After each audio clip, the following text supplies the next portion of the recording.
Prindrit e shitën për 22 euro ndërsa sot e nje dhe do gjithë bota.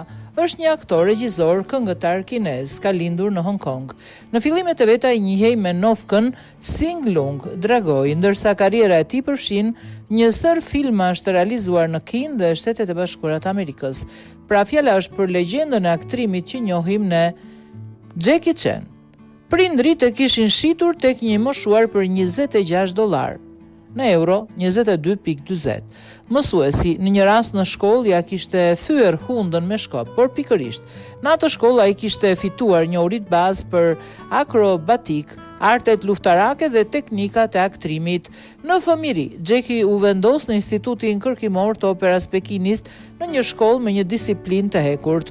Për një periudhë të gjatë ai studioi artet marciale, muzikë dhe të tjera disiplina të cilat do ta ndihmonin atë në të ardhmen. Shpesh gjatë interpretimeve të filmave, Jackie Chan është dëmtuar seriozisht në skenë, duke pësuar fraktura në pjesë të ndryshme të trupit, madje edhe duke përfunduar në koma. Jackie vazhdoi karrierën e tij kinematografike dhe në Shtetet e Bashkuara të Amerikës me filma të ndryshëm. Megjithatë, ai do të fitonte famë jashtë Azisë vetëm mbas filmit Super Polici vitit 1985.